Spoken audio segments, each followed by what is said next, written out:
Hi friends, good evening and नमस्ते। आप लोगों ने तो मेरे वीडियोस को बहुत पसंद किया। जो मैंने वीडियो इंडियन हिस्ट्री पे बनाया है, इंडियन सब कॉन्टिनेंट पे, आप लोगों ने उसे बहुत पसंद किया। मेरे शिवालय वाले वीडियो को भी, पूजा वाले, शिवलिंग की पूजा वाले वीडियो को भी बहुत लाइक्स मिले हैं। इंडियन सब कॉन्टिनेंट को भी बहुत सारे लाइक्स मिले हैं। Many thanks, lots of thanks to all my viewers, to all my subscribers. Thanks from Shalini. Many thanks. आज मैं सोलर सिस्टम पे वीडियो बनाऊंगी और मैं सोलर सिस्टम के बारे में आप लोगों को बताती हूँ। यूनिवर्स के बारे में कुछ, यूनिवर्स के बारे में। यूनिवर्स तो इतना बड़ा है कि सारा यूनिवर्स के बारे में कोई नहीं बता सकता। इवन साइंटिस्ट भी पूरे यूनिवर्स के बारे में उन्हें भी नॉलेज नहीं है। जो कुछ भी पता है वो बस 30 to 40% ही हम अभी अपने यूनिवर्स को जानते हैं। और आज मैं सोलर सिस्टम के बारे में बताने जा रही हूँ। Then what is solar system? Then solar system is a family of sun and its line planets. Solar system एक फैमिली है, एक सिस्टम है जिसमें कि जो सन है, sun is the head of the family and 8 planets are belonging to the sun. देखिए, ऐसे सोलर सिस्टम एक मिल्की वे गैलेक्सी का एक सिस्टम है। ऐसा कितना सिस्टम जो है वो मिल्की वे गैलेक्सी में है, वो भी नहीं पता कि कितने सारे ऐसे सिस्टम, स्टार्स, ये स्टार से ये सिस्टम बनता है। एक स्टार होता है मेन और प्लैनेट्स होते हैं रिवॉल्विंग अराउंड इट। अभी तक कि कितना सिस्टम है मिल्की वे गैलेक्सी में ये भी नहीं पता, पर बहुत सारे ऐसे सिस्टम मिलके मिल्की वे गैलेक्सी बनाते हैं और ऐसी गैलेक्सीज हमारे यूनिवर्स में बहुत है। देन मैं सोलर सिस्टम पर आती हूँ। तो सोलर सिस्टम पे ये सन है। तो what is sun? Sun is a burning star of hot gases. Hot gases का ये एक जलता हुआ एक ये है, गोला है, जो हजारों साल से, सालों साल से, पता नहीं कब से जलते जा रहा है, जलते जा रहा है, जलते जा रहा है। इसमें हीलियम गैस है, हाइड्रोजन गैस है, बहुत सारे गैसेस हैं, हॉट गैसेस हैं और ये जलते जा रहा है, जलते जा रहा है, कभी खत्म ही नहीं होता है और पता नहीं है कब खत्म होगा। But sun is good for earth. Why? Because sun is the ultimate source of energy for us. पृथ्वी पे जो भी एनर्जी है, जो भी, चाहे तो वो प्लांट्स हो या एनिमल्स हो, डायरेक्टली और इनडायरेक्टली पृथ्वी पर जो भी है वो कहाँ से आता है, उसे एनर्जी कहाँ से मिलता है, वो सन से ही मिलता है। Plants, why do plants grow? Plants grow because of sun. अगर सन नहीं रहेगा तो प्लांट्स नहीं ग्रो करेंगे। अगर प्लांट्स नहीं ग्रो करेंगे, एग्रीकल्चर नहीं होगा तो एनिमल्स क्या खाएंगे? अगर छोटे एनिमल्स नहीं डेवलप करेंगे, वो नहीं खाएंगे, तो ह्यूमन बींग्स भी छोटे एनिमल्स को भी वो नॉन वेजिटेरियन फूड नहीं खा सकते हैं। So sun is the ultimate source of all the animals and plants on earth. अब मैं सोलर सिस्टम के बारे में बताती हूँ। मैंने सन के बारे में बता दिया और इसके 8 प्लैनेट्स हैं। पहले 9 प्लैनेट्स थे। प्लूटो को इस सिस्टम से हटा दिया गया है क्योंकि because Pluto is considered as dwarf planet. ठीक है, प्लूटो अब वो दिखता नहीं है, वो इसीलिए उसे ड्वार्फ प्लैनेट के कैटेगरी में लाया गया है और इस सोलर सिस्टम से उसे हटा दिया गया है। अब 8 प्लैनेट्स हैं and they are Mercury, Venus, Earth, Mars, Jupiter, Saturn, Uranus and last Neptune. तो सबसे फर्स्ट प्लैनेट है मरकरी, ठीक है, जो कि 59 स्पेस करता है। आई मीन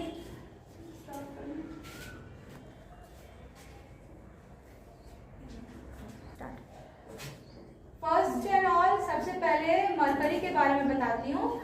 तो मरकरी जो है ये सन के 4880 किलोमीटर दूर है सन से। उसके बाद वीनस है, ये 12,104 किलोमीटर दूर है। अर्थ है, ये 12,756 किलोमीटर की दूरी पे है। मार्स जो है ये 6,799 किलोमीटर की दूरी पे है और जुपिटर जो है वो 42,984 किलोमीटर की दूरी पे है। सैटर्न 1,20,536 किलोमीटर दूर है और यूरेनस 51,118 किलोमीटर दूर है और नेपच्यून जो है 49,532 किलोमीटर की दूरी पे है। तो हम देखते हैं कि सबसे जो क्लोजेस्ट प्लैनेट है वो है मरकरी और सबसे फारदेस्ट प्लैनेट है वो है नेपच्यून। और इसके बीच में अर्थ ही एक ऐसा प्लैनेट है जहाँ की टेम्परेचर जितना होना चाहिए उतना है। आई मीन कि ये ना बहुत ज़्यादा गर्म है ना बहुत ज़्यादा ठंडा है। मरकरी और वीनस जो है ये बहुत ज़्यादा गर्म प्लैनेट्स हैं और जुपिटर के बाद के जो प्लैनेट्स हैं सैटर्न, यूरेनस, नेपच्यून ये बहुत ही ज़्यादा कोल्डेस्ट प्लैनेट्स हैं। तो लाइफ यहाँ सर्वाइव करना पॉसिबल नहीं है क्योंकि अर्थ, एक तो सबसे बड़ा पॉइंट ये है कि अर्थ को छोड़ के किसी और प्लैनेट में ऑक्सीजन गैस नहीं है, जिसकी वजह से ऑक्सीजन गैस की वजह से अर्थ में ही लाइफ सर्वाइव करता है। अभी मैं बताती हूँ कि दूसरी वजह ये है कि मरकरी और वीनस में वाटर नहीं है और सैटर्न, नेपच्यून और यूरेनस में वाटर है but in the form of ice है। वहाँ पे सब कुछ जमा हुआ है, कुछ भी लिक्विड फॉर्म में नहीं है। सो फ्रेंड्स, हमारा अर्थ, हमारा लवली प्लैनेट लाइफ सपोर्ट करता है। आप लोग जरूर एक लाइक कर दें हमारे अर्थ प्लैनेट के लिए क्योंकि हम लोग अर्थ में रहते हैं। कितनी खुशी की बात है कि हम लोग अर्थ में रहते हैं। अब बताती हूँ कि मैं रोटेशन और रेवोल्यूशन के बारे में बताऊंगी आप लोगों को। तो मैं रोटेशन, मरकरी जो है वो 59 डेज लेता है एक रोटेशन करने में और वीनस जो है वो 243 डेज लेता है एक रोटेशन करने में। और देखिए ये कितना स्लो प्लैनेट, स्लो है, ये रोटेट करने में भी बहुत स्लो है। वीनस बहुत टाइम लेता है, 243 डेज लेता है। अर्थ जो है वो 1 डे लगता है, उसको 24 आवर्स ही लगते हैं एक रोटेशन में और इसी में हमारे दिन और रात दोनों बन जाते हैं। उसके बाद जो है वो है मार्स। मार्स जो है वो मार्स भी 1 डे लगता है इसको भी रोटेट करने में। उसके बाद जुपिटर को 9 आवर्स 56 मिनट्स लगता है एक रोटेशन करने में। देखिए अर्थ इतना बड़ा प्लैनेट है और ये अर्थ से भी ज़्यादा टाइम लेता है क्योंकि ये बड़ा है तो नेचुरल सी बात है, इसे घूमने में ये भारी है, बड़ा है तो इसे टाइम लगेगा ही। उसके बाद है सैटर्न। सैटर्न को भी 10 आवर्स लगते हैं रोटेशन में। यूरेनस को भी 7 आवर्स लगते हैं रोटेशन में और नेपच्यून को भी 16 आवर्स लगते हैं रोटेशन में। तो फ्रेंड्स हम देखते हैं कि नेपच्यून भी बहुत टाइम लेता है, 16 आवर्स लगता है इसे रोटेट करने में। अब मैं रेवोल्यूशन के बारे में बताती हूँ फ्रेंड्स। तो रेवोल्यूशन के बारे में बताती हूँ तो रेवोल्यूशन के लिए मरकरी को 89 डेज लगता है। तो what is revolution and what is the difference between revolution and rotation? तो व्हाट रेवोल्यूशन,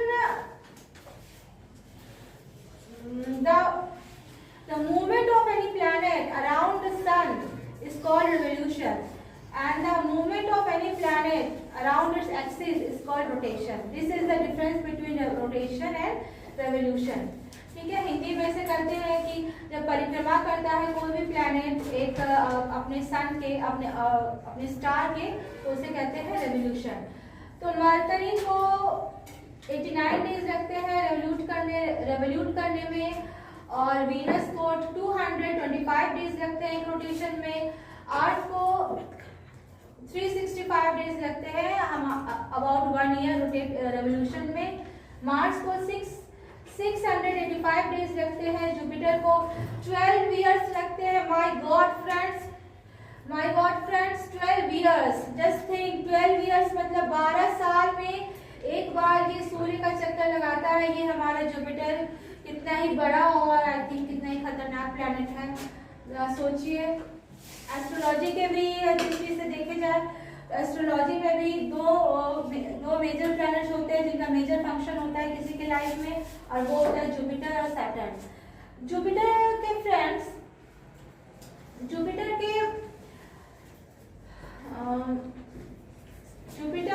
के बाद सैटर्न है। तो सैटर्न को भी 29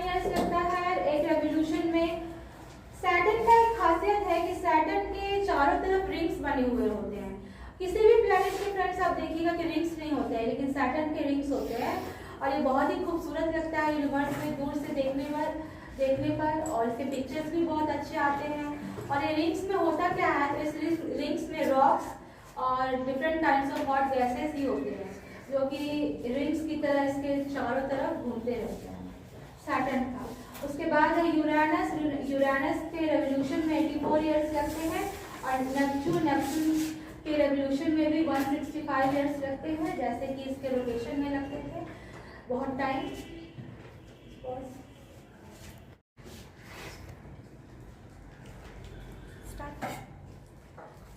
अब लास्ट में आप लोगों को सैटेलाइट्स ऑफ दीज प्लैनेट्स में बताती हूँ।